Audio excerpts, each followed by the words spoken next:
Muy buenas noches, amigos de todo el país. Bienvenidos. Es un gusto estar en contacto con ustedes más para presentarle lo importante de la agenda nacional aquí en vivo. Diferentes temas que los vamos a estar analizando en minutos nada más. La economía, parte fundamental de lo que vamos a conversar esta noche porque hemos realizado una entrevista exclusiva con el presidente de la CAINCO, Jean-Pierre Antelo. Ha conversado con nosotros cómo está la economía del país, qué dicen las industrias, qué dice el comercio a nivel nacional e internacional, es decir, con las exportaciones, las medidas que está asumiendo el gobierno benefician a estos sectores, la población en general, cómo está sintiendo la economía en el país. En breve tendremos todo el detalle con el presidente de CAINCO. Pero también estaremos hablando de lo que sucede con el sector salud en Santa Cruz, nuevamente en un paro. Son diferentes medidas de presión en los últimos meses que este sector ha iniciado. Ellos reclaman en esta ocasión, al igual que en muchas otras, el pago del bono de vacunación, por ejemplo, y que se pongan al día con los sueldos, porque están con sueldos retrasados. Hay molestia en este sector. También estaremos analizando el tema.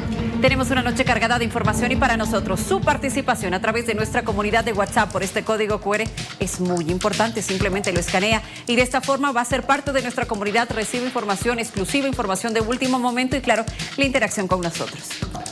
Y tenemos preguntas que hemos alistado para ustedes. Vamos con la primera. Tiene que ver con el sector salud, lo que adelantábamos. ¿Quién considera que tiene la mayor responsabilidad por la crisis de pagos en el sector salud de Santa Cruz?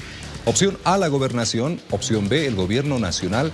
Y opción C, ambos por igual. Pero tenemos una segunda pregunta para que usted participe con nosotros. Acciones del gobierno y gobernaciones es la siguiente que debería ser la prioridad en la reunión entre gobierno y gobernaciones en todo el país. Opción 1, la distribución de recursos. Opción 2, salud y educación. Opción 3, obras e infraestructura. Opción 4, reactivación económica. Aguardamos su opinión.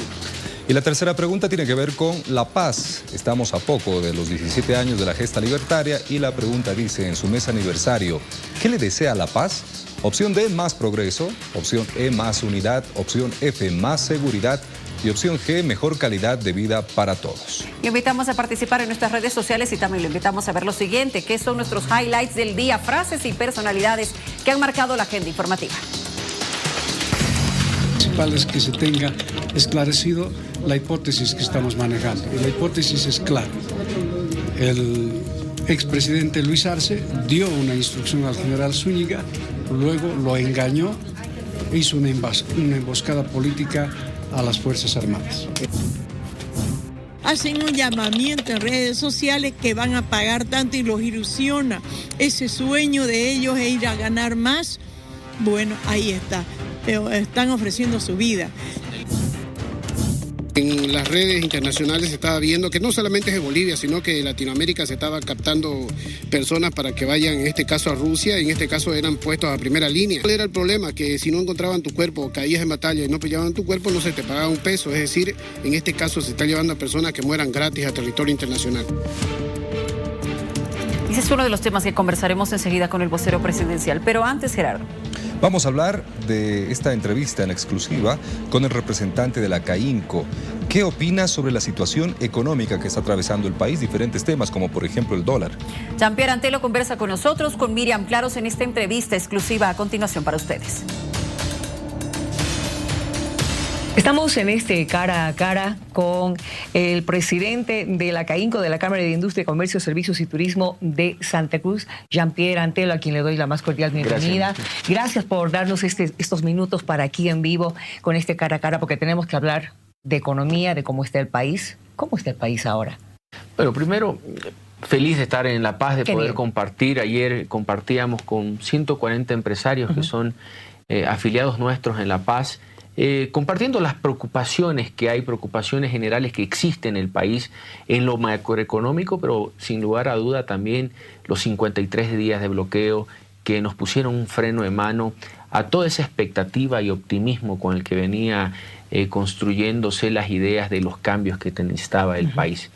Hoy el país, y conversábamos no solo con los asociados, pero sino con líderes de opinión, es una preocupación económica, una preocupación que requiere de mayor claridad en el anuncio de las políticas públicas, de una falta de consensos políticos en la Asamblea, que era parte de ese entusiasmo cuando hubo las elecciones, de entender que había una Asamblea que iba a debatir las normas que requería el país, que requiere el ciudadano, que requieren las empresas, que requieren los emprendedores. Entonces, Tuvimos tres puntos importantes, creo, ayer al compartir preocupación de la situación económica, pero también sabemos que somos parte de la solución como un aliado estratégico, como sector privado que puede impulsar, pero que la resiliencia de las empresas ya no es suficiente. Necesitamos medidas políticas públicas que acompañen esta resiliencia empresarial que tiene en los 9 departamentos del país. Bueno, cuando usted dice que somos parte de esa solución, hay que hacer un diagnóstico.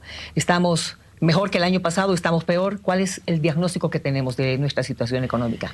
Parte del trabajo que se hace en la Cámara, y lo hacemos desde hace muchos años, el diagnóstico es: venimos de una situación económica bastante compleja, reservas internacionales que se agotaron por mantener elefantes blancos con inversiones que no eran productivas.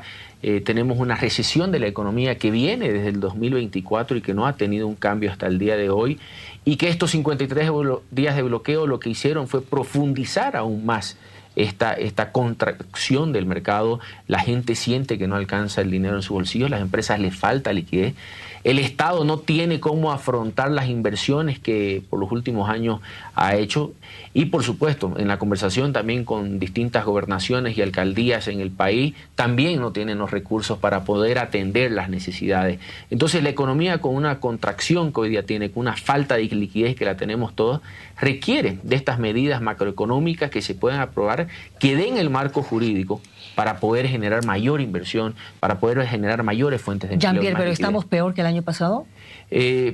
Naturalmente la cifra que hoy tenemos del INE y lo que se ha pronosticado a través de los distintos organismos multilaterales es que vamos a tener una recesión y una contracción de la economía alrededor del 4%. Entonces sí, vamos a estar peor que el año pasado si no tomamos las medidas de manera urgente. Y ese sentido de urgencia es algo que quizás hemos empezado a transmitir con mayor celeridad y con mayor claridad. Ahora, tú has identificado que evidentemente estos 53 días de bloqueo nos han golpeado a todos los sectores, incluso al ciudadano de a pie, porque el poder adquisitivo de su dinero, de su platita, ha disminuido tremendamente.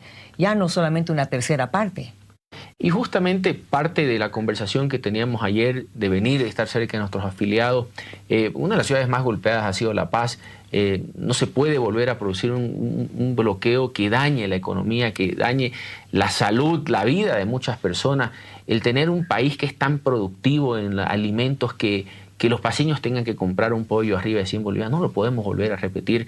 Ya aún la plata no alcanza por todos estos temas macroeconómicos que le afectan al ciudadano. O sea, uno pensaría que la macroeconomía no le llega al bolsillo del ciudadano, no llega a las empresas, pero en realidad es decisiones políticas que afectan a la economía del país. Hoy todos estamos viendo que el boliviano no alcanza y tenemos que ser más productivos para generar que el dinero alcance para poder llegar hasta fin de mes. Ahora, para tener una mejora económica tenemos que ver también lo social y lo político, porque están casadas las tres partes, las tres áreas. Ahí estamos en problemas. ¿Cómo hacemos para unir la parte económica con lo social, con los sectores sociales, con estos sectores, organizaciones que han estado movilizándose? El año pasado hablábamos desde CAINCO que Bolivia tenía un trilema. Tenía un problema político, tenía un problema económico y tenía un problema social. Todavía no estamos enfrentando esos tres problemas de manera asertiva para poder resolver los conflictos. Porque efectivamente toda medida, y hoy día, hace unas semanas hemos vivido un cambio de un tipo de cambio que siempre fue fijo y cambió a lo flexible. En la práctica efectivamente era una medida que era necesaria, pero que la población ha sentido que ha tenido un cambio en la expectativa del día a día. Entonces tiene que venir acompañado de otras medidas que permitan que haya dólar y la expectativa del dólar pueda bajar para que la ciudadanía sienta que no está siendo asfixiada. Y eso viene naturalmente con mayor ingreso de reservas internacionales, con mayores exportaciones para poder generar dólares. La ecuación es muy sencilla. Para que tengamos dólares, o exportamos más, o nos endeudamos más, o si no, no va a haber dólares. ¿Qué pasa con los exportadores que se han declarado en emergencia? ¿No? Han señalado que han perdido más de 1.100 millones de dólares, que ellos no se sienten apoyados por el gobierno. Y justamente en línea de los exportadores hubo una mesa del Comité de Facilitación de Comercio los últimos días con el sector privado. Pero es difícil cuando no hay diésel y se rompen las cadenas logísticas. Yo para llegar a La Paz con un camión de transporte con alimentos necesito hacerlo vía transporte para poder llegar con los productos, para que pueda haber la disponibilidad en los mercados y en los supermercados. Lo mismo sucede cuando tenemos que exportar. Entonces, la libre transitibilidad que se vio afectada por los bloqueos tiene que venir acompañada de una certidumbre energética, una certidumbre en la provisión de ese. Porque no solo lo sufren los exportadores que no pueden llegar a mercados o camiones que están, en vez de hacer 2 o 3 viajes al mes, estar haciendo colas en los surtidores. Entonces, esa certidumbre tiene que venir acompañada. Y estamos viendo que el Estado hoy no tiene la capacidad económica para poder afrontar la necesidad que tiene, que es provisionar el diésel, y por eso es que entra el sector privado, que va a tomar su tiempo, pero mientras tanto tenemos que ir acelerando de manera rápida otras normativas como la ley de hidrocarburos que nos pueda permitir nuevamente ser soberano en la producción de energía, en la producción de diésel, en la producción de gas, que no sea solo para exportar, pero que también nos dé certidumbre a los bolivianos de que no vamos a tener que seguir haciendo fila o no vamos a tener el diésel necesario para movernos. Ahora la Asamblea sigue esperando esas propuestas de leyes, necesito hidrocarburos, como usted dice, el de minería, el de inversiones, que es muy importante, inversiones lo esperan también empresas grandes desde fuera de nuestro país. Yo creo que las instituciones, las sociedades, el mismo gobierno han presentado muchísimos proyectos de ley. Los proyectos de ley están. Y no hay que hacer muchas cosas para poder avanzar. Simplemente hay que ver qué han hecho otros países para ser exitosos. Pero tenemos al lado Paraguay que avanza, que sigue captando inversiones extranjeras y sigue desarrollándose con un mercado mucho más pequeño. Pero no tiene el problema social que tenemos nosotros. Y político. Yo creo que hoy día, y nosotros lo venimos diciendo, hoy día tiene que haber un consenso político, y por eso saludo la reunión que va a haber entre los 9 gobernadores del país, que ante la necesidad de las gobernaciones, porque al final se está distribuyendo por esas, se están juntando, y creo que va a ser la reunión acá el 16 de julio en La Paz, para poder tener una propuesta clara de los 9 departamentos. Muchas de las necesidades tienen que venir de las regiones, porque las regiones saben sus dificultades y sus oportunidades, y exigirle a los parlamentarios la celeridad para aprobar estas normativas, para darle tranquilidad a toda la población que hoy necesita una certidumbre en su día a día. Pero si algo yo digo es que creo que hay más certezas que incertidumbre. ¿Usted es positivo en eso? Y ahí quería llegar. Si no hacemos nada, la certeza es clara. No va a haber diésel, vamos a seguir con los mismos conflictos. Entonces, la incertidumbre está más bien en cuándo podemos aplicar estas normativas que nos permita poder salir como bolivianos de esta crisis económica y de esta crisis política y social que vive el país. ¿Cómo lo está haciendo el gobierno? ¿Está apoyándoles? ¿Se está moviendo? ¿Qué le falta al gobierno? Nosotros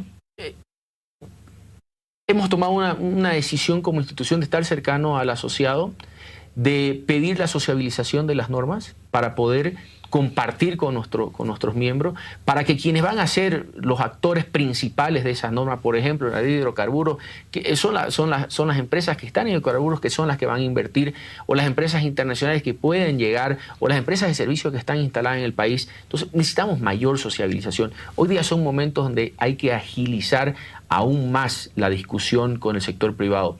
Hay naturalmente una conversación muy lenta. Lo mismo que siente la población, siente el sector privado, y creo que es momento de acelerar estas conversaciones y hacerlo de manera más directa, más transparente y mucho más rápida. Entonces no le puedo preguntar cómo está el diálogo con el gobierno, porque usted me está diciendo que falta agilizar. Falta diálogo. Y hoy día son momentos donde hay que conversar mucho más. O sea, mucho más, con más rapidez, con mayor agilidad, porque los tiempos no esperan. Estamos a la vuelta de la esquina de llegar a fin de año. Tenemos el presupuesto general del Estado reformulado, que solo dura hasta diciembre. Ya tenemos que empezar a conversar de cuál va a ser el nuevo presupuesto general del Estado. Las asambleas deben empezar a discutir en las regiones también, porque muchos de los recursos que van a ir a las regiones van a salir de ahí. ¿Cómo vamos a reducir el déficit fiscal? Está en el presupuesto. Entonces, hay muchísimas cosas que hacer que no bastan solo con una reunión o con una foto o con anuncios. Entonces, algo que hemos definido también es que no vamos a seguir participando solo de anuncios, de proyectos de acuerdo, porque lo que necesitamos hoy día es que esas cosas que se prometieron, que las agilizamos y que el país necesita, deben materializarse para que la población lo sienta, para que las empresas lo sientan y para que el país pueda tener esa tranquilidad. Jean-Pierre, usted ha sido crítico con el gobierno cuando ha señalado que hay ausencia de medidas por parte justamente del Ejecutivo. ¿Qué tipo de medidas usted espera como parte de la CAINCO, como parte también del sector productivo, exportador? Nosotros creemos que hay 5 y obviamente ya parece un recital porque todos pedimos lo mismo y ahí es la falta de claridad de por qué no se llevan con la celeridad que la población necesita. Ley de hidrocarburos, ley de minería, ley de energía, que es tan importante. Ahorita todos vivimos gracias a la generación del gas que tiene el país, pero eso se puede acabar en 2 años. El tema de la ley de hidrocarburos, de las alianzas público-privadas, hay necesidad y una apertura de esa resiliencia empresarial de invertir. Hay países que han crecido muchísimo en crear escuelas y el sistema de educación a través de APP. Entonces, son todas estas normas que no solo las pedimos, que se prometieron en campaña y que hoy deben resolverse, porque es la única vía que el país va a poder reconducir esta crisis económica y este decrecimiento que hoy tiene el país. Ahora, terminando el estado de excepción, ¿qué garantías les da el gobierno para que no se pare la cadena productiva? No puede haber otro paro como sucedió los 53 días. El país sintió ese freno de mano que resintió a toda una economía nacional. El Estado debe garantizar, y es quien tiene la responsabilidad de garantizar la libre transitabilidad del país. Hay quienes quieren esa Bolivia posible, y para eso está el sector privado, están las empresas, están los emprendedores. Pero también quien no quiere que Bolivia progrese, que se desarrolle, que no entiende, ahí tiene que entrar el Estado para poder poner mano dura y mostrarle que nosotros queremos construir esa Bolivia que incluya a todos en una prosperidad para desarrollarnos y seguir creciendo como país. La última consulta que le hago. ¿Usted cree lo que dice el ministro de Economía de que el dólar dentro de 2 semanas va a empezar a disminuir? Yo creo que hay que hablarle con claridad al país. La expectativa en la economía es muy importante. Yo creo que el dólar va a subir o bajar dependiendo si se aprueban las leyes que el país hoy necesita. Dependiendo de si hay dólares. Y la necesidad que para que hayan dólares es exportando y teniendo inversión extranjera directa a través de los organismos multilaterales, y ese es un trabajo que se tiene que aprobar en asamblea. Gracias por este cara a cara, Jean-Pierre. Un gusto haberte visto. Gracias a ustedes. Hemos estado justamente aquí en vivo en este cara a cara con el presidente de la CAINCO. Bueno, ahí escuchábamos a Miriam Claros y a Jean-Pierre Antelo, el presidente de la Cámara de Industria y Comercio, dando esta perspectiva de cómo están sintiendo estos sectores la situación económica del país y mencionando temas que son claves, ¿cierto? Presupuesto general del Estado, Gerardo, que ha tenido este retraso dentro de su presentación y tratamiento y que evidentemente ya estamos a la vuelta de que concluya esta gestión y nuevamente se tiene que hablar de un nuevo presupuesto. Y será importante ver cómo va el trabajo en coordinación de acá en adelante, no solamente con la CAINCO, con todos los organismos, instituciones y también sectores sociales que así lo han reclamado del gobierno para evitar posibles conflictos sociales. En breve tendremos más repercusiones respecto a esta entrevista, por supuesto, con personeros del gobierno. Uno de los temas que es importante para abordar en este programa, Gerardo, tiene que ver con la situación de la salud en Santa Cruz, con este paro de 48 horas y además el anuncio de medidas escalonadas por parte del sector si es que no se atienden sus demandas. Tú bien lo anunciabas, ¿cierto? El pago del salario del mes de junio, el pago de estos bonos de vacunación, además de la regularización de contratos, parte de los pedidos que tienen. Pedidos que no son nuevos. Los hemos visto ya en reiteradas ocasiones con medidas de presión también que han sido asumidas por el sector salud en Santa Cruz y que dicen las autoridades, y precisamente vamos a conversar con una de ellas. Sí, claro que sí, nos atiende el vocero de la Gobernación de Santa Cruz, Rolando Sprup, quien tiene la gentileza de estar en contacto con nosotros para darnos el detalle y la postura que tiene la Gobernación. Acercamiento con los trabajadores médicos, ellos cuestionan el presupuesto o el trabajo que se está desarrollando desde la Gobernación. Nos cuenta. Buenas noches, vocero. Buenas noches, un gusto estar con ustedes. Comentarle que nosotros desde la semana pasada hemos advertido de esta circunstancia porque escapa de la competencia o de la capacidad de la gobernación. La gobernación, en el caso de los ítems de salud, que son de diferentes tipos, actúa más como una suerte de caja, de agente de paso. El gobierno central deposita los fondos y nosotros inmediatamente solíamos pagar cuando teníamos estos fondos. Advertimos que hasta el viernes 10 no habían depositado los 31 millones de bolivianos que correspondían al mes de junio y que se iba a venir esta circunstancia porque evidentemente los trabajadores exigirían sus pagos puntuales. El lunes 13 entraron en un paro, en una huelga de 24 horas y la respuesta del ministerio fue que esperemos hasta el martes o miércoles para que nos abonen y podamos cumplir estas obligaciones. Entendamos también que muchos de estos recursos vienen de las regalías y también del TGN. Entonces no es como que la gobernación tenga guardada la plata y no hubiera querido pagar o no se hubieran hecho las gestiones. El anterior mes también tuvimos esta circunstancia de estar prácticamente mendigando por los recursos de los ciudadanos para poder canalizarlo hacia los pagos de salud. ¿Cuántos paros ya en los últimos meses, vocero? El año pasado habíamos visto muchos paros, muchas medidas de presión de este tipo, prácticamente con los mismos pedidos. Lo que pasa es que no ha cambiado el sistema con el cambio de gobierno. Recordemos que el año pasado estábamos bajo otra lógica de otro tipo de administración. Y los grandes cambios que se dieron electorales fueron precisamente porque este modelo nos llevó a un colapso económico, financiero, social, institucional, a una crisis de múltiples niveles. Las promesas de campaña partían de cambiar estos sistemas, pero lastimosamente 8 meses después vemos que no ha cambiado prácticamente nada y más bien se mantienen estas lógicas de reconcentrar el poder, de manejar las finanzas públicas de una forma caprichosa, porque hemos planteado, por ejemplo, el cambio del 50-50 para poder poder tener los recursos disponibles de los recursos de los ciudadanos, pero no se nos está prestando la atención debida. Ahora, vocero, sí. El presupuesto general del Estado mantiene un déficit del 10% y mantiene las empresas deficitarias que arrojan pérdidas por más de 2.000 millones. Entonces, en realidad, en lugar de haber hecho los cambios estructurales y tomar las decisiones duras que le tocaba hacer a este gobierno, simplemente ha mantenido el status quo y por supuesto que van a seguir los mismos problemas. Ahora, bueno, dentro del presupuesto sí se ha hablado de un incremento en el tema de salud. Al margen de esto, y para que me lo explique, por favor, vocero, este abono de 31 millones que usted nos indica, que es lo que se está guardando por parte del gobierno central, ¿cubre todas las peticiones que tiene este sector movilizado en este momento? Es decir, lo que mencionábamos, el pago del mes de junio, los bonos de vacunación, bueno, y además que piden también la regularización de contratos. ¿Esto cubre todo eso? No, señora. Esto cubre solamente la parte que corresponde para el pago del sector salud. El bono de vacunación ha sido una oferta del gobierno, pero no está financiada.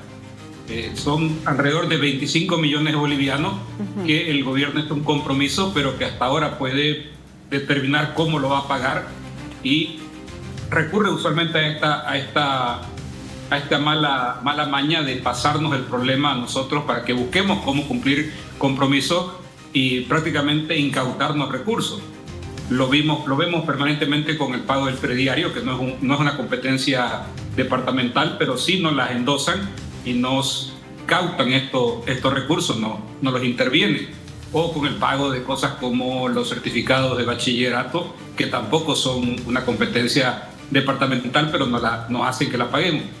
También ha habido un incremento salarial que no está bajo ningún concepto previsto ni en nuestro presupuesto, pero que probablemente va a venir la presión hacia nosotros, que está en el orden arriba de los 78 millones de bolivianos, 70 millones de bolivianos. Entonces, la gobernación de Santa Cruz estos últimos 2 meses ha tomado una posición drástica con el mayor ajuste fiscal de los últimos años. Hemos recortado 25% de gasto, hemos recortado 30% de personal. Estamos haciendo toda la ingeniería, pero de repente vemos que el gobierno central en un presupuesto general del Estado no es coherente, sigue gastando plata como en los tiempos anteriores y nos sigue endosando más problemas para que de alguna forma nos inventemos plata que no podemos. ¿Solamente se debe el último mes de pago? ¿Siempre ha sido así antes de iniciar estas medidas de presión? ¿Y hasta qué fecha habitualmente se pagaba a los trabajadores? Usualmente hasta el 5 del mes estaban los fondos y no pasaban del día del mes para pagar. Se debe en estos momentos el mes de junio. Hay que entender que el sistema de salud es bastante complicado porque tenemos ítems que vienen de ministeriales, ítems que vienen de TGN, ítems que son de la gobernación y otros ítems que son, entre comillas, prefecturales. Pero al final todos tienen que ser pagados. También es un tema que necesitamos abordar muy seriamente para que este sistema que se ha construido de salud deje de ser un Frankenstein. Cabe resaltar también que muchos de los recursos que salen para salud vienen de las regalías y hoy se nos adeuda 3 meses de regalía. O sea, las regalías son el retorno que se da a las regiones por la explotación de los hidrocarburos en sus áreas. Ahora, bueno, se entiende lo que usted nos está explicando, vocero, pero ¿qué se le dice a la gente? Este es un problema de salud que viene desde gestiones pasadas, ¿cierto? Los paros, las movilizaciones en cuanto al personal de salud y un sistema que continúa siendo o estando saturado. Por eso nosotros planteamos empezar a cambiar el modelo del Estado y la forma como se está administrando. Hemos visto un presupuesto general del Estado que repite el mismo modelo del arcismo y del levismo, pero ya sin la bonanza de los hidrocarburos. Por eso vemos un déficit de más del 10%, que es lo que en realidad es el gran problema de la finanza de este país, gastar más plata de la que se tiene y después querer hacer emisión contra inflación. Nosotros planteamos que los recursos públicos son de los ciudadanos y que, por ejemplo, el impuesto a las transacciones, que es el más chico de los 5 impuestos que se pagan, transacciones, IVA, impuesto a las utilidades, el RCI IVA y el impuesto al consumo específico, el más chico es el impuesto a las transacciones. El 42% de lo que recauda el Estado del impuesto a transacciones sale de Santa Cruz, o sea, casi la mitad de todo lo que recauda. Si tomáramos este impuesto y aplicáramos la lógica del 50-50, que fue una promesa de campaña que Rodrigo Paz prometió implementar desde el 9 de noviembre, literalmente lo plantea así, existen los registros en audio y en video de ello, podríamos no dividirlo con Santa Cruz, sino con todos los ciudadanos, siguiendo la lógica de la coparticipación, y con esto poder fondear los servicios que dan las gobernaciones y los municipios, especialmente para salud y para caminos. Es un cambio muy pequeño, porque no significa ni el 0,5% de todo el presupuesto general del Estado. El presupuesto general del Estado asciende a más de 296.000 millones. Ese es un número muy grande para imaginarlo, pero es el número que se maneja. El 50% el 50-50 del impuesto a las transacciones no significa más que el 0,5% de este presupuesto, y con eso se podría comenzar a cambiar las estructuras de este país, que son las que debemos cambiar si queremos arreglar los problemas. Si no, vamos a seguir repitiendo los errores del pasado, esperando de una forma absurda e incoherente que tener diferentes resultados. ¿Y cuál es la posición del gobierno para iniciar este proceso de modificación del sistema de salud? ¿Hay apertura? Hoy hemos recibido una respuesta bastante burocrática. Nos han invitado al 5 de agosto a comenzar a discutir, a empezar a discutir los cambios, cuando todos sabemos que de aquí a 2 días existe una reunión de la Unión de Gobernadores, de 7 o 9 gobernadores, para tomar una posición en bloque ya de los bloques regionales acerca del 50-50, y se retorna de la pausa de la Asamblea Legislativa el lunes al debate en senadores del presupuesto. Si el lunes hasta el 5 de agosto ya habrá estado discutido esto, y nos estarán jugando una estrategia de offside, ¿no? O sea, nos reuniremos el 5 para empezar a charlar cuando ya hubiera pasado todo. Es una respuesta absolutamente burocrática y dilatoria. Las demás respuestas que recibimos del gobierno son intentos de conversaciones para que esperemos que las cosas mágicamente se solucionen. Nuestra posición va a ser que los gobiernos como los que tenemos hoy en crisis tienen que tomar decisiones duras, pero tienen que tomar decisiones para cambiar las cosas. Para eso hemos entrado, para eso se ha recambiado todo el sistema político, y el recambio significa también cambios de lógica, cambios de formas de estructurar el poder, de formas de administrar el Estado, porque si no, ¿para qué hicimos el cambio? ¿Para qué todo la esperanza que se depositó en nosotros? Ahora, vocero, ¿qué dice la dirigencia de los trabajadores en salud? ¿Han podido tener conversaciones últimas en estas últimas horas, reitero, con la posibilidad de que se puedan suspender las medidas, entendiendo que hay gente que está enferma, que está solicitando esta atención en salud? No, ese es el gran problema ahorita de este modelo. Dentro de todo es un mes que se adeuda, pero es un derecho que tienen de cobrar sus trabajos. Nadie trabaja gratis en este país. también es importante recordar que la salud pública no es una salud gratuita. Le cuesta los recursos a los ciudadanos y por eso que lo estamos cuidando con tanto esmero en la Gobernación de Santa Cruz. Los recursos son de los ciudadanos, no son del Estado, no son de la Gobernación de Santa Cruz. Lo que hacemos los administradores circunstanciales es administrar eso.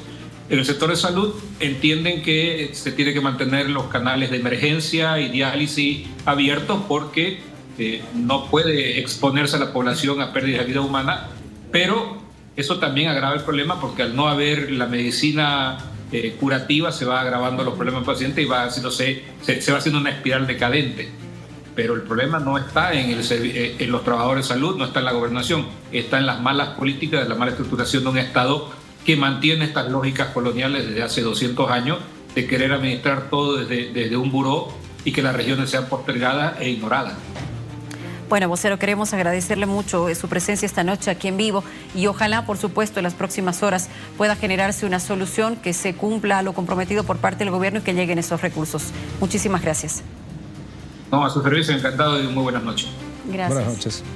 Y vamos a ver cómo está respondiendo la gente a la pregunta que tenemos referente a ese tema. ¿Quién considera que tiene la mayor responsabilidad por la crisis de pagos en el sector salud de Santa Cruz? Opción A, la gobernación, 56%. Opción B, el gobierno nacional, 0%. Y opción C, ambos por igual, 44%. El vocero nos explicaba que ellos simplemente están como el ente que distribuye el dinero que envía el gobierno. Y el gobierno no ha desembolsado aquello todavía. Entonces, esperemos que las autoridades nacionales también puedan gestionar los recursos para que llegue a la gobernación y la gobernación pueda desembolsarlos. Me preocupa, el próximo 5 de agosto tienen esta convocatoria. Sí. Cuando ya se tendría que cumplir el pago del mes de julio. Claro. Esperemos que se pongan al día y que no haya otra medida de presión. Evidentemente, las otras solicitudes, no diría que son secundarias, pero lo fundamental en este momento, al menos que solicita el sector salud en Santa Cruz, es el pago del mes de junio, de sus salarios. Bien, ahí está la pregunta en redes para que ustedes puedan participar con nosotros en este momento. ¿Tenemos más desde Santa Cruz? Sí, vamos a verlo. Bien, amigos, vamos a tomar contacto con una autoridad de gobierno, el vocero presidencial, que nos acompaña en este contacto para tocar diferentes temas que han estado haciendo noticia en las últimas horas. Vocero, ¿cómo está? Buenas noches, los saludamos desde aquí en vivo. A ver, diferentes temas. Por un lado, vamos a hablar de lo que sucede con este reclutamiento de compatriotas para ir al conflicto bélico entre Rusia y Ucrania. También estaremos hablando de la situación del dólar y de la socialización de los próximos paquetes de leyes. Comencemos con este reclutamiento, vocero. Ha preocupado a muchas familias y a la población en general tras conocer públicamente lo que está sucediendo. Reclutan compatriotas, jóvenes, personas de nuestro país para llevarlas hasta el conflicto bélico y después las familias viven angustiadas porque no reciben ningún tipo de información por si están vivos, si están todavía en el conflicto, qué es lo que sucede con sus seres queridos, qué es lo que se sabe a nivel diplomático, a través de la Cancillería. Adelante, buenas noches. Buenas noches. Bien, este es un tema que corresponde al derecho internacional y que al afectar a ciudadanos bolivianos debe ser tratado con la formalidad y la rigurosidad, pero también con el cuidado que corresponde, ¿no? Todavía la Cancillería y aún el Ministerio de Defensa están recabando información al respecto para partir de cosas ciertas. Es de nuestro conocimiento un comunicado que ha publicado la diplomacia rusa. Sabemos también que se ha iniciado un proceso ya investigativo por parte de la Fiscalía General y la Cancillería a su parte está requiriendo información al respecto. Yo esperaría sobre este tema en particular, dado que tiene que ver con política internacional y que es así de delicado, esperar que las autoridades de la Cancillería en particular se pronuncien cuando tengan la información y no especular al respecto. Ya que usted menciona derecho internacional, ¿se puede hacer esto, vocero? ¿Se puede reclutar a militares o jóvenes, personas, etcétera, de otros países para que se sumen a este tipo de conflictos? Sinceramente no lo sé, justamente por eso pido evitar la especulación sobre el tema en particular. Sería interesante tener a juristas de derecho internacional que lo puedan explicar y habrá que conocer las condiciones en las cuales se ha dado, si se ha dado, cómo se ha dado esto. Yo preferiría, les ruego, ser cuidadoso en el manejo de este tema de mi parte porque no es mi especialidad, hice las consultas respectivas, porque obviamente llama la atención, sobre todo si tiene que ver con ciudadanos bolivianos, que eventualmente podrían haber sido vulnerados sus derechos, etcétera. Habrá que esperar la información. Y lo que veo es que las autoridades de las carteras que ya mencioné están sobre el tema. Bien, vocero, bueno, vamos a respetar lo que nos dice. Sin embargo, ¿no tienen conocimiento de cuándo podrían dar algún pronunciamiento desde Cancillería al respecto? Hablé con el canciller, él está de viaje en este momento y tomó cartas en el asunto, me dijo que lo estaban trabajando. Supongo que cuando llegue el canciller se pronunciará. Bueno, seguramente y aguardando que haya información cruzada, ¿verdad?, con otros países, vocero, porque se entiende que estas convocatorias no solamente se han realizado en Bolivia, sino en Perú, Paraguay y entre otros países de la región. Aguardaremos entonces el informe oficial por parte del Ministerio de Relaciones Exteriores. Vocero, permítame cambiarle entonces de tema. Hablemos, por favor, de este paquete de leyes que propone el gobierno para la Asamblea Legislativa, evidentemente. ¿Cómo se está asumiendo y cómo se ha evaluado esto?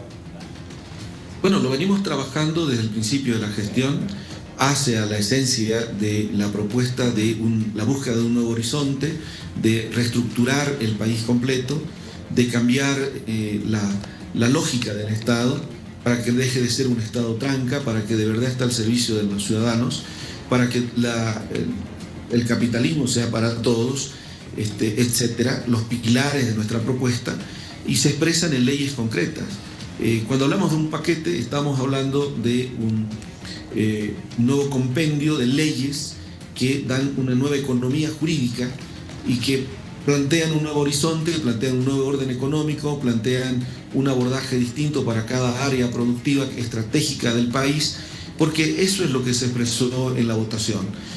Con mucha claridad, la ciudadanía boliviana ha dicho que no quiere volver al pasado reciente, reconoce que ha habido un modelo económico implementado durante décadas, que el resultado final ha sido desastroso. Hoy por hoy tenemos que administrar una crisis profunda de la economía, pero que además de que era ya crisis, los mismos actores intentando volver al poder y volvernos al pasado han ahondado más todavía esta crisis y por lo tanto hacen más perentorio el tratar estos temas estructurales. Cuando hablamos de paquete también decimos que son distintos rubros y que las leyes se irán presentando paulatinamente. Entiendo que se empezará por la ley de inversiones eventualmente, ya la ley de electricidad está terminada, también la ley de hidrocarburos, hay 2 leyes de minería y cada uno de los tópicos. Pero debíamos entender que en lugar de ir y presentarlas todos en conjunto, se irán presentando para su tratamiento y socialización apropiada y oportuna, porque es una tarea de todos y todos tenemos que sentirnos identificados con el abordaje. Eventualmente tendremos que debatir, discutir, pero está muy claro que necesitamos cambiar profundamente el país y su economía para tener días mejores y hacia allá apuntamos. Por lo que nos dice, van a estar enfocadas estas leyes en hidrocarburos, en economía de seguro. ¿Se tiene ya un número aproximado de cuántas leyes se estarían presentando en primera instancia? Cuando hablamos en realidad de un paquete, justamente estamos hablando de una nueva economía jurídica, ¿no? Mencionaba ahí, para no hablar de memoria, por ejemplo, el tema de la ley de inversiones, hidrocarburo, minería, hablando de sectores, electricidad, economía verde, emprendedores. Aún hay que plantearse los temas electorales cuando corresponda, los temas de justicia, de seguridad nacional, de reducción del Estado, readecuar la ley de autonomías, y ahí sumamos ya nomás cerca de una docena de leyes, porque hay algunos rubros que requieren 2 leyes en concreto para atender y crear las condiciones de desarrollo. Hace instantes, vocero, hemos conversado también con la vocería, pero desde la Gobernación de Santa Cruz, expresando su preocupación por este paro de trabajadores en salud, pero responsabilizando al gobierno central de no derivar los recursos que recibe la gobernación para poder realizar el pago. Bueno, ahí hay un viejo debate, ¿no? Respecto al rol del centralismo y la disputa de las regiones. Justo de eso se trata, hablar del 50-50, cambiar la estructura del Estado. Y nosotros estamos convencidos que en realidad debe haber una relación distinta con las regiones, los departamentos, y queremos construirlo en conjunto. Aquí hay un falso debate entre el gobierno nacional y los gobiernos departamentales. No es necesario debatir, sentémonos a trabajar, construyamos las leyes, tenemos una propuesta específica al respecto. Y en ese marco, por ejemplo, y enseguida vuelvo al tema de salud, pero plantear que la ley de 50-50 o plantearla en términos de una simple distribución de recursos de un impuesto específico o del conjunto de impuestos, si quieren, es bastante reduccionista todavía. Tenemos que abordarlo de manera estructural porque el Estado tiene que cambiar. Es una ley que plantea realmente una relación distinta, una forma distinta de administrar la cosa pública y es una gran oportunidad histórica. En ese marco, cuando eso no está resuelto del todo, se presentan situaciones como las que dice la vocería de la Gobernación de Santa Cruz, que lo hemos escuchado durante largos años, diciendo el gobierno central no cumple y es difícil que entienda las necesidades, no desembolsa. Y ahí quiero aclarar, no sé exactamente a lo que se refería el vocero, pero por ejemplo, el retraso en los pagos no necesariamente, me explicaba el Ministerio de Salud, se deben a que el Ministerio no ha querido pagar, sino que la información proporcionada estaba equivocada e incompleta y que había que plantearla en otros términos. Se avisó eso oportunamente. Lo que yo más bien lamento, sinceramente, lo hacía antes, lo hago ahora, lo haré desde el gobierno nacional, desde la región donde vivo, es que los paros no solucionan estas cosas. Cuando hay una explicación específica, cuando el error no corresponde, independiente de dónde venga el error, no podemos castigar a la población para que no tenga el servicio de salud. Eso no debe ser bien visto y no deberían estar recurriendo a esas medidas para solucionar, porque no lo solucionan. Lo que tienen que hacer bien es sus planillas para que se les pague oportunamente y esto funcione. Pero además de eso, tenemos que trabajar estructuralmente para que la burocracia del Estado en su conjunto se elimine, para que esto fluya de manera más práctica y para que el beneficiado sea el ciudadano. En eso estamos realmente abocados a través de las leyes estructurales que deben cambiar este estado tranca. Vocero, lo que se ha presupuestado para salud dentro de esta presentación de presupuesto general del Estado a su criterio, ¿es suficiente? El dinero que contamos los bolivianos en este momento, en una situación de crisis, no es suficiente para las inmensas necesidades que tenemos. Requerimos cambiar la situación para tener mayores recursos y tener una mejor forma de atender las necesidades. Pero vea usted, lo que implica el presupuesto ha sido un recorte de un 30% en los gastos que hacían normalmente los ministerios. Ahí ha habido recortes, ¿no? He visto interpretaciones antojadizas en las redes sociales al respecto, pero lo cierto es que se ha reducido personal y se seguirá reduciendo. Y lo que se tiene en esa diferencia se lo está dedicando a ítems de salud y educación. En ambos superan los 5.000 ítems, porque eso es lo que se requiere. Es una cuestión de prioridad y de justicia y de sentido común. Pero cuando usted me pregunta si el dinero es suficiente, lamentablemente le tengo que decir que necesitamos mejores condiciones de vida a los bolivianos y para eso tenemos que cambiar todo lo que estamos viviendo. O sea, permítame englobarlo de esta forma. Nos han dicho que la solución era que el Estado concentre absolutamente todo, que sea protagónico en la economía y que lo agarre todo. Y lo que no hemos encontrado es un Estado obeso, hecho a imagen y semejanza de Evo Morales y su ministro de Economía en su momento, y que al final no responde a las necesidades. Cambiémoslo, porque no es el Estado que nos hace justicia, no es ese Estado el que queremos los bolivianos, y de eso se tratan los cambios estructurales que estamos proponiendo.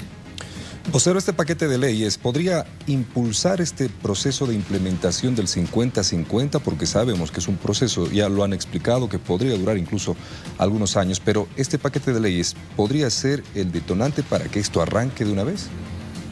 No solo el detonante, sino que tiene que expresar el cómo vamos a tener una nueva estructura que permita distribuir responsabilidades y recursos en las regiones para que podamos atender mejor a los ciudadanos.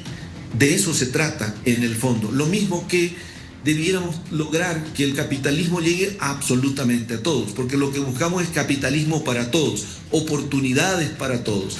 Dejar de ver al Estado de manera asistencialista que deba darle la migaja que le queda, de lo poco que tiene, y más bien entre todos crear condiciones para que todos tengamos mejores oportunidades, mejor educación, mejor salud.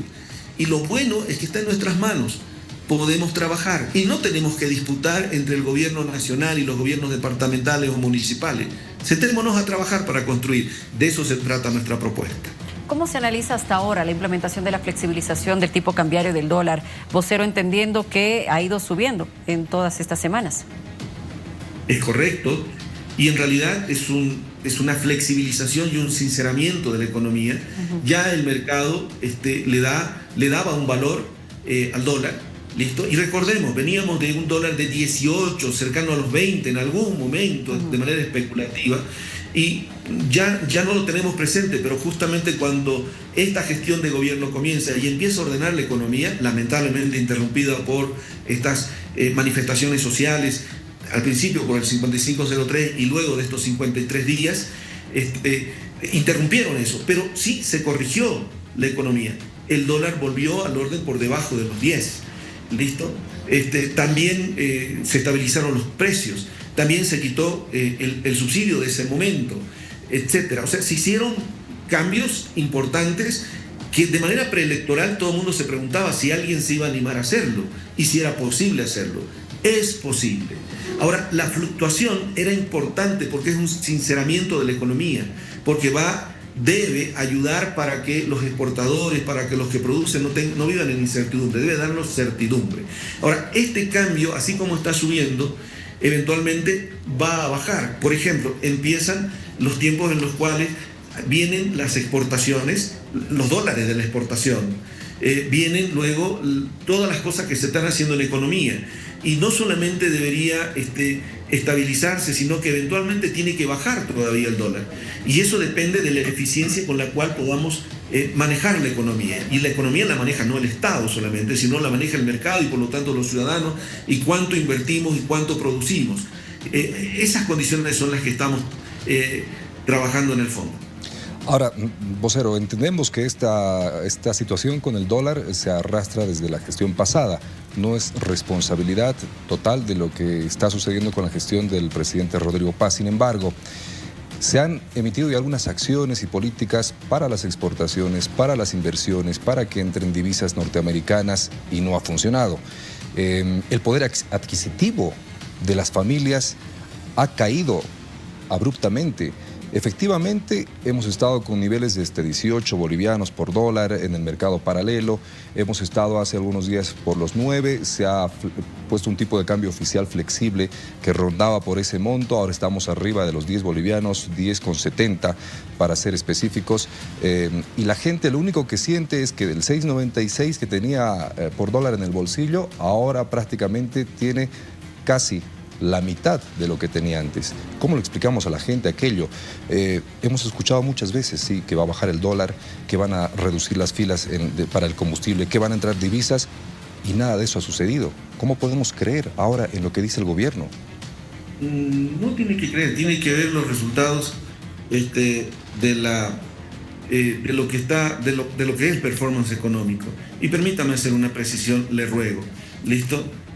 Cuando dice usted que tenía 6,96 era una cosa ficticia. Había un dólar paralelo, había un dólar referencial. ¿Y a cuál se refería? Y si quería realmente dólares, iba a ir al dólar paralelo, porque el dólar oficial no lo encontraba en ningún lado. Usted podía tocar todas las puertas y no las podía encontrar. Por lo tanto, ya lo que hace la flexibilización y el reconocimiento de este dólar referencial es reconocer la realidad del mercado. Esa devaluación, esa pérdida de valor ya había sucedido antes. Ahora, más bien, lo que se hace es ordenar la economía y sincerarla, es decir, depende del mercado y depende de la compra y venta de divisas. Entonces, hay momentos en los cuales sale más divisa y hay momentos en los cuales entrará más divisas. Entonces, es una cuestión de lógica del mercado, simplemente. Y en realidad tenga la certeza de que la fluctuación no solo será hacia arriba, sino hacia arriba y hacia abajo en función del comportamiento del mercado. Le acabo de citar algunos factores que sucederán en breve y que eventualmente cambiarán la historia. Y estaremos en esta misma entrevista eventualmente hablando de cómo bajó el dólar. Esperemos que así sea. Y haciendo énfasis en la precisión que usted manifestaba, sí, efectivamente, había un 6.96 ficticio, asegura, pero ese ficticio que manifiesta Vocero era el cambio oficial emitido por el Banco Central de Bolivia, que estaba vigente para muchas transacciones oficiales con los bancos, incluso para adquirir un bien inmueble con algunas constructoras. Lo que trata de decirnos es que sí había un mercado paralelo y se ha nivelado aquello. Entonces se ha oficializado ese mercado negro, ese mercado paralelo. Pero no tenemos que hablar de precisiones cuando el dólar oficial era 6.96. El mercado negro y paralelo no era el oficial. Eso es a lo que yo hacía referencia cuando le manifestaba que la familia boliviana ha perdido el valor adquisitivo por el tipo de cambio oficial que manejábamos y el que ahora estamos viendo. Entendida la precisión, ok, es un tecnicismo. En la economía real lo invitaría a visualizar que esa diferencia entre el cambio oficial y el paralelo ya había sido asumida en muchas cotizaciones, ya había afectado la inflación, ya estaba de por medio, y en el fondo lo que se ha hecho es sincerar la economía porque debe estar establecida no en función de la determinación por una norma del valor de un producto, sino del valor del mercado, de la oferta y la demanda. Pero serán las autoridades del sector las que mejor lo explicarán, ¿no?, al respecto. Vocero, permítame consultarle inevitablemente sobre la situación del combustible. Cierto, de alguna manera se nos había mencionado que se iba a normalizar entre 5 a 7 días tras que se dictó el estado de excepción, como parte del justificativo, los bloqueos y todo lo que se había generado. Seguimos viendo filas y el diésel también con una preocupación latente en varias regiones. Bien. Este tema en general me encantaría que siempre se lo consulten las autoridades del sector, que van a hablar con mayor precisión al respecto, ¿no? Y lo que podemos atestiguar es que sí, lamentablemente se han tenido desabastecimiento irregular, un desabastecimiento o un abastecimiento irregular durante largos días. No era deseable, se ha visto afectada toda la cadena de suministros, se dio en paralelo con la aplicación de una norma mucho más estricta del control de la calidad, y otros factores como por ejemplo hay una variación del precio internacional y por lo tanto en los países vecinos varía el valor del combustible en función del precio internacional. Nosotros lo tenemos todavía fijo porque estamos en una transición, pero eso provoca también un contrabando del producto y si bien pareciera poco en un principio, son tantas las personas que terminan llevándose el combustible, pasando la frontera de una u otra manera, que termina incrementando la demanda del producto y haciendo que sea escaso para los que realmente lo necesitan. Son distorsiones del mercado. Ahora, lo que tengo, por cierto, a partir de la información proporcionada por las autoridades, es que se han maximizado los esfuerzos para normalizar la provisión del combustible. En gran medida esto está sucediendo principalmente en la gasolina. Todavía hay un reto operativo con el diésel, pero cuesta echar a andar la máquina cuando ha quedado paralizada. No solamente era que las cisternas lleguen, sino que además hay que volver a implementar toda la cadena de suministros, desde la llegada por el mar, los buques, su descarga, su almacenaje, y esas cosas toman tiempo y hay muchos factores, como ya indiqué, que también afectan la regularidad, ¿no? Esperamos que en breve, tal cual han anunciado las autoridades, se vaya normalizando y tengamos mejores días en este tema. Vocero, ¿se está trabajando en mejorar el sistema de comunicación del gobierno?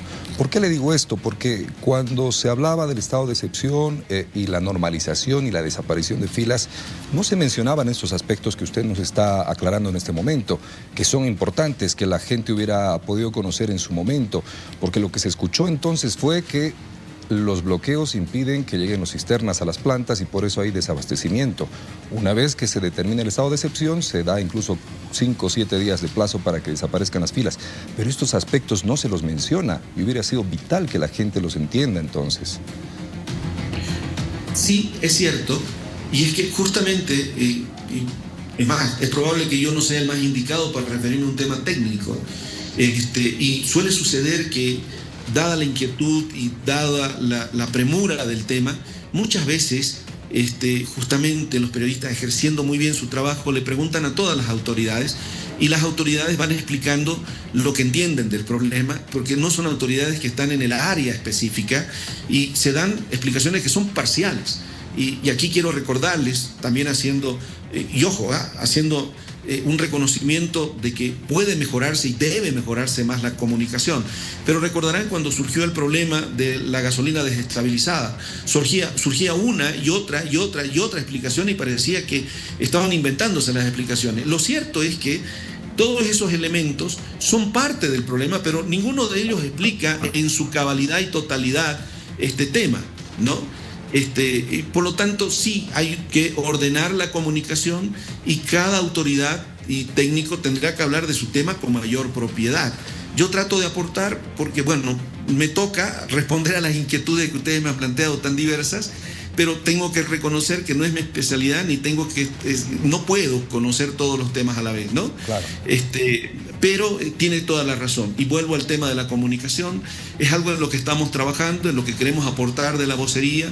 La idea es establecer un sistema integrado de vocería, atender con mayor celeridad los requerimientos de la prensa, poder informar de mejor manera a la población.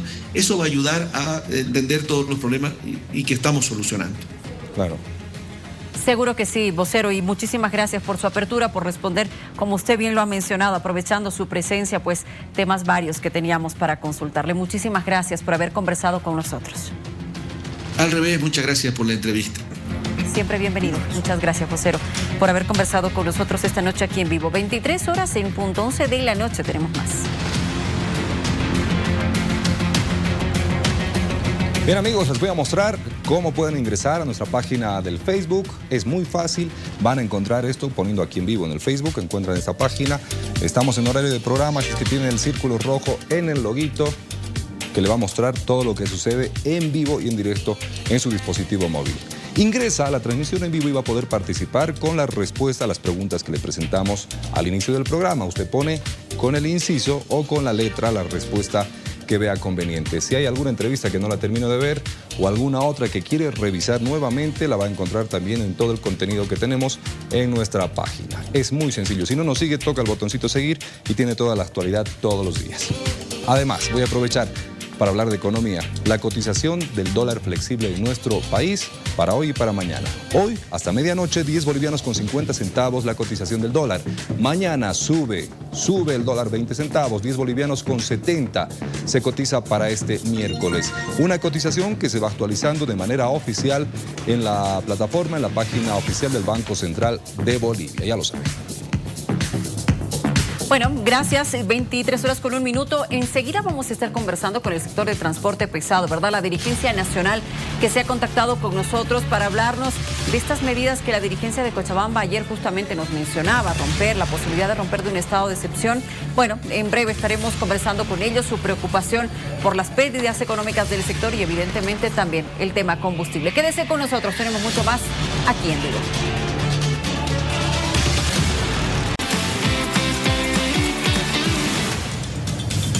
Una terrible noticia desde Cochabamba. Vamos a tomar contacto con nuestro compañero Álvaro Colque para hablar de un nuevo caso de infanticidio. Álvaro, por favor, con los detalles. Adelante.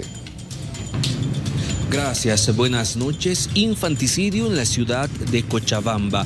Una joven madre de 21 años terminó envenenando a su bebé de 1 año y 6 meses. Sucedió en la avenida República, en el centro de la ciudad de Cochabamba, precisamente en este edificio de departamentos, en el piso número 3. Según los datos preliminares que tenemos, el hecho ocurrió aproximadamente entre las 4 y 5 de la tarde, cuando la joven madre de 21 años tomó contacto vía telefónica con su mamá justamente para anunciarle que había tomado una mala decisión. Ella se encontraba solloza por el teléfono. A su vez, su madre no sabía qué es lo que estaba sucediendo. Posteriormente, la madre tomó contacto con el esposo de la joven madre de 21 años para indicarle que algo estaba pasando con su esposa. Es en este momento que la pareja toma contacto nuevamente con la cuñada, quien le pide que llegue hasta este departamento, y al ingresar precisamente a la vivienda rápidamente hasta el 3er piso, encuentra un fatal hecho. La madre había consumido la misma sustancia tóxica que el bebé, posteriormente, después de haber envenenado al bebé de tan solo 1 año y 6 meses. Inmediatamente la cuñada toma contacto con la ambulancia, quienes llegan hasta el lugar, suben hasta el 3er piso y encuentran ya al bebé de 1 año y 6 meses sin signos vitales. Inmediatamente se da parte a la policía boliviana y asimismo a la unidad de homicidios. Y mientras tanto, a la joven madre es trasladada hasta un centro médico para que pueda ser atendidos. Llegó homicidios hasta el lugar para poder realizar el levantamiento legal del cadáver de este pequeñito de 1 año y 6 meses. Entre tanto, la madre se encuentra en un centro médico privado quien se debate entre la vida y la muerte. Se sabe por fuentes precisamente de la familia es que esta pareja no tenía ningún tipo de problema o conflictos al interior del hogar. Es por eso que no se explican qué es lo que habría precisamente llevado a la madre a tomar esta fatal decisión que cobró la vida de este pequeñito de 1 año y 6 meses. La pareja se dedicaba al comercio precisamente en esta calle sobre la avenida República, donde durante el día se ubican comerciantes. La fiscalía llegó hasta el lugar para poder realizar las investigaciones correspondientes junto a la policía boliviana. El cuerpo ya ha sido trasladado hasta el Instituto de Investigación Forense para poder realizar la autopsia legal correspondiente. Infanticidio en Cochabamba sucedió en el departamento número 3 de este edificio. Bueno, salvaron la vida de la madre y de confirmarse y oficializarse todos estos datos que nos da Álvaro, esta mujer tendrá que enfrentar todo el peso de la ley por quitarle la vida a ese pobre bebé.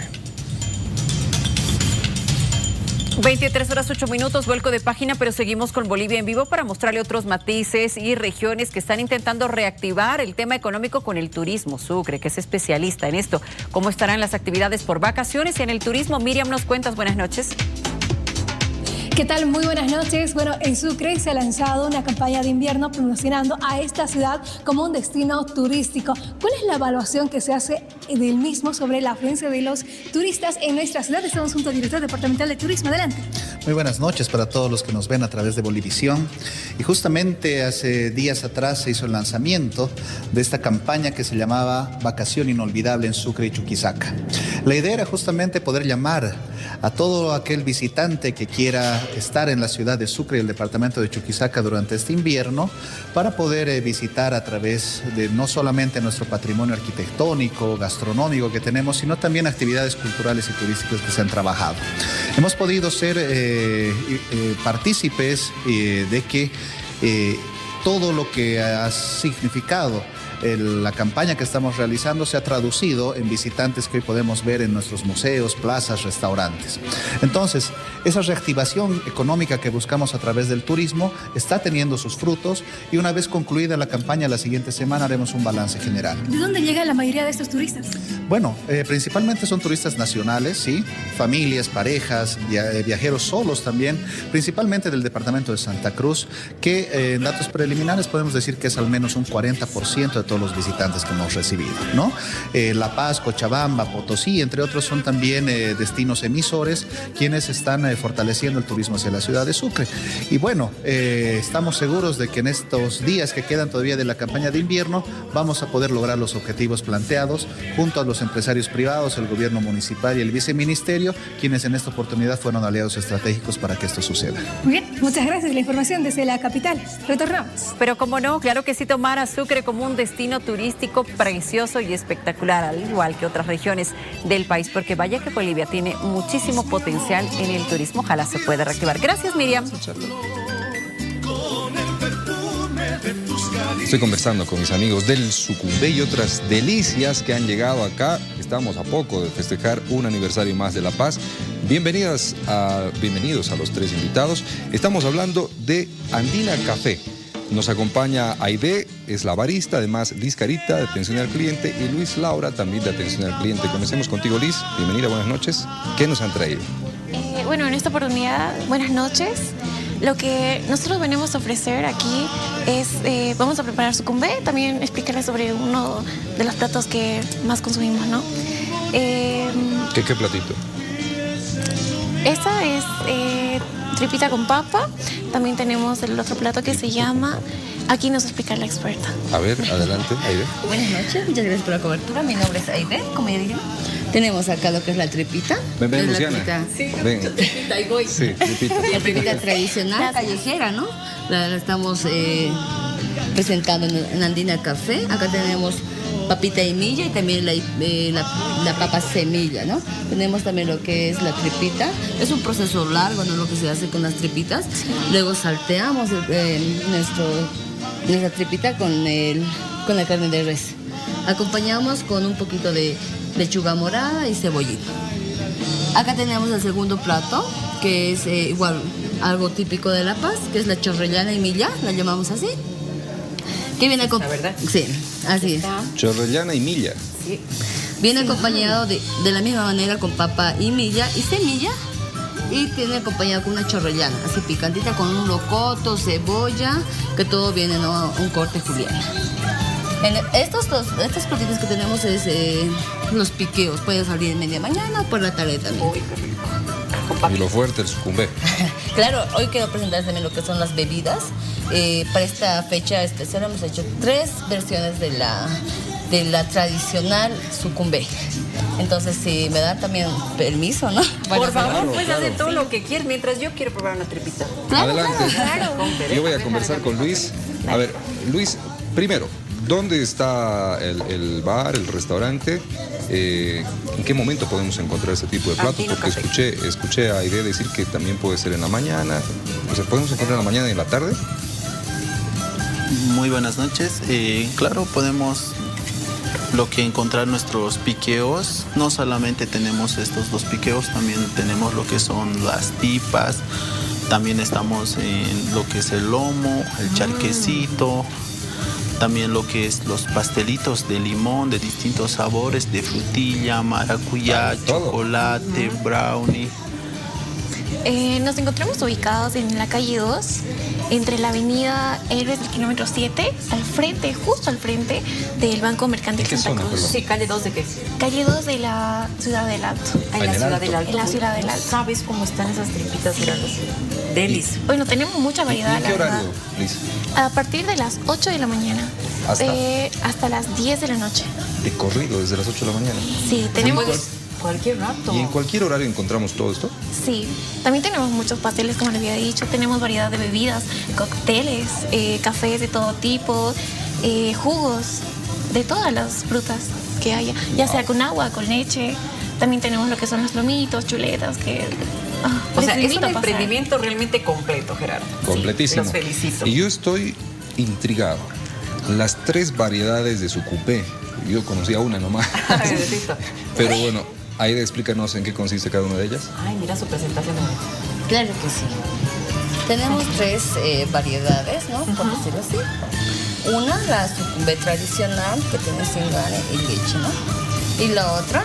Ya suquita. Claro. Y también aromatizamos con lo que es canelita. Crema. Claro, este viene ya con crema. Ese es igual al clásico, pero con crema, solamente para las diferencia personas que les gustan un poquito más las bebidas dulces, sería especial para eso, ¿no? Y acompañamos siempre con un toque de canela. Canelita, claro. Y este no, algo especial, podemos incluso la bebida de la casa. ¿Por qué? Porque usamos miel y usamos, en este caso, café de granos, una bebida de especialidad, por decirlo así. Oye, qué interesante, ¿no? ¿Cuál vas a probar? Algunos con leche deslactosada. Claro, ¿no? Si el cliente lo... ¿Cuál quieres que pruebe? ¿Cuál quieres que pruebe, Aide? Bueno, el con miel. Sí, yo le recomiendo el de miel. Sí. No tiene mucho alcohol, ¿no? No. Solo saborcito. Yo no bebo. Uno no hace daño igual. Está delicioso. Pero el dulce, acá no le has puesto azúcar ni stevia, el dulce le da la miel, ¿no? Pero habrá que mover porque no se siente muy dulce. O sea, está rico, pero no se siente muy dulce. Yo pensé que iba a ser hiper dulce. Está delicioso. Ay, bueno, no lo veo. ¿Qué es eso? Bueno, son los aromatizantes que usamos, ¿no? Para la leche. Aromatizamos con anís de estrella, clavo de olor, canela. ¿Anís de estrella? Sí, en este caso, por ejemplo, le podemos poner también como decoración a esas ¿Puedo bebidas. oler? Claro, es muy Para el intenso. estómago, buenísimo. Pero no esas nuestras variedades de sucumbé de nuestra cafetería. Bueno, realmente los felicito por este emprendimiento tan completo, Gerardo, ¿verdad? Con todas las variedades en pastelería, en cafés, en bebidas tradicionales y además esta fusión que han hecho de los platos de La Paz. Un agachadito. ¿Te toca probar esto? ¿Cómo no? Pues Es el que tiene crema. no me va a hacer mal con la gripita. Bueno, a ver, básicamente lo que nosotros hacemos es mezclar lo andino con lo que está ahorita de moda, básicamente. Hacerlo innovador para las personas y sobre todo para aquellos que son jóvenes, como también las personas que son del área rural, que son de la tercera edad sobre todo, ¿no? Ahí con bigote quedó. Ahora yo me voy a poner en el lugar del televidente que cuida su bolsillo. ¿Los precios son muy caros? No, los precios son de acuerdo a la calidad que tenemos también. Porque así ¿Pero son como... accesibles? Sí, son accesibles la mayoría. Tenemos salteñas que son mixtas, desde los 8 bolivianos. Tenemos cafés que son de los 9 bolivianos. Como le dije, el café es de la mejor calidad que tengamos en la casa. Capuchinos, mocachinos, de todo, básicamente. Sí. ¿Me repites la dirección? Ya, en la calle 2, frente al Banco Mercantil Santa Cruz. Y ese está entre la calle 2 y la avenida es el kilómetro 7. ¿La calle 2 de qué avenida? ¿6 de marzo? Sí. Es la principal, la 6 de marzo, ¿no? Entrando y justamente vas a ver ahí lo que es el Banco Mercantil Santa Cruz. Perfecto. Ahí al frente, justo al frente. No hay donde perderse entonces. Sí, no hay donde perderse. Una delicia. En este momento vamos a tomar contacto antes de despedirlos. Acompáñenos a ver. No.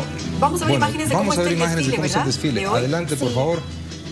Hace instantes, imaginamos que ya está terminado, ya debió terminar. Así se vivía el desfile en la ciudad de La Paz, el desfile de TEAS. Las previas al 16, Se claro. cerraron muchas vías para que las instituciones, las diferentes organizaciones también rindan su homenaje a la sede de gobierno. Ahí estaba. Los desfiles y todo el movimiento que se genera mañana, 15 y la verbena, ¿verdad? En Plaza San Francisco. Bueno, queremos agradecerles muchísimo por habernos acompañado. Felicidades por todo lo que están haciendo. Muchas gracias. Igualmente los invitamos a todos a pasar a nuestra cafetería. Sería un gusto para nosotros acogerlos y atenderlos con todo el amor y cariño. Tomamos contacto con nuestro compañero Misael Murillo en Oruro. Al parecer no llega ni gasolina ni diésel al surtidor en el que estás en este momento. Misael, adelante. Muy buenas noches aquí en Vigo. Y la situación es dramática en la fila para cargar combustible. Podemos mostrarles este panorama donde las filas se extienden desde el surtidor Morela hacia la zona sur, prácticamente llegando hasta la avenida Sargento Flores. Y no solo es un carril, son dos carriles, como ustedes se pueden observar. Estamos acercándonos, estamos prácticamente a una cuadra del surtidor y este es el panorama. Podemos contabilizar desde el punto donde se encuentra el surtidor hasta el final, más de 200 vehículos. Estas son las imágenes de varios de estos motorizados, del transporte más que todo público. Podemos observar taxis, como también minibuses, volquetas, camionetas, todo tipo de vehículos. Lamentablemente los conductores ya se están alistando para dormir esta noche porque van a tener que hacer la espera por varias horas. No se tiene una hora específica de cuando se empiece a repartir el combustible. Muchos de ellos, como ustedes han observado, se han comprado algo de comer para poder alivianar también lo que es en este caso el sufrimiento de hacer la fila en este sector con las bajas temperaturas que también se están sintiendo en la ciudad de Oruro, más que todo cuando va a amanecer. A esa hora se sienten mucho más bajas las temperaturas y muchos de ellos, como ustedes observan, están muy bien abrigados para poder aguantar las largas horas de espera. Y así estamos caminando y nos estamos acercando a el surtidor Morela, acá en el sector de la autoventa, que bueno, el día de mañana tendrá la feria de los miércoles y sábados de la feria de la autoventa, y aquí podemos advertir la espera de los conductores allá en la esquina se están reuniendo algunos de ellos, conversando, pasando el tiempo, mientras pasan las horas y la situación no mejora en cuanto al abastecimiento del combustible. Y queremos mostrarles precisamente el surtidor.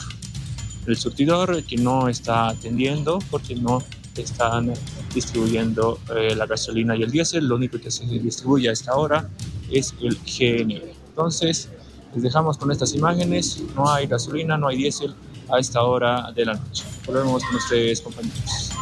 Perfecto, gracias, Misael. Es la situación en este surtidor en la ciudad de Oruro. Nos vamos hasta Potosí con Víctor Castro para hablar del frío y las vacaciones invernales que ya se ha confirmado que se extienden una semana más. Adelante, Víctor. Compañeros, muy buenas noches. Así es, ante las bajas temperaturas que se continúan registrando en diferentes zonas del departamento de Potosí, tanto también como en capital y en el suroeste potosino y en el norte, se ha dado una semana más de descanso pedagógico, esto ante una situación de casos de resfrío que se continúan registrando, además de también de las bajas temperaturas. Se ha decidido de que se pueda atender una semana más de descanso pedagógico, tanto por parte de las autoridades departamentales en educación, esto en coordinación también de las diferentes distritales que se tienen en todo el departamento de Potosí, pero esto también en coordinación con la Dirección de Epidemiología del CEDES Potosí, quien también ha dado a conocer de los casos que se continúan registrando de infecciones respiratorias en el departamento. De igual forma, también por parte de la Dirección del CENAMI, también se ha dado a conocer de que las temperaturas van a continuar bajando en el departamento de Potosí. También se prevé que para la siguiente semana continúen estas bajas temperaturas en el departamento, así también como en las diferentes ciudades. En este caso en la ciudad de Potosí, la ciudad de Uyuni y la ciudad de Tupiza. Ese es el detalle que se ha dado a conocer ante la ampliación de una semana más de descanso pedagógico para los estudiantes a nivel departamental.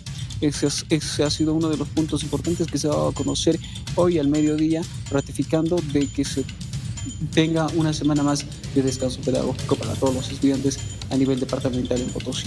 Ese es el detalle que podemos dar a conocer a esta hora de la noche desde la ciudad de Potosí en referencia a las noticias del ámbito educativo. Muy bien, gracias, Víctor. Ya lo saben, entonces en Potosí ya es oficial una semana más de receso pedagógico para los estudiantes. Bolivia en vivo. Bueno, y atención que en nuestro momento íntimo tendremos un grupazo que tiene una trayectoria impecable y de muchísimos años. Gerardo, vaya que hemos bailado con ellos. Mámbole, ¿están listos ahí ya nuestros amigos de Mámbole? ¿Cómo están? ¿Todo bien? Vamos a ponerle calorcito a la noche, ¿no? Claro que sí. Eso, ahí estamos. Una especie de acústico vamos a disfrutar de Mámbole, Luciano. Bueno, vas a disfrutar. Exacto, en nuestro momento íntimo. Enseguida, aquí en vivo.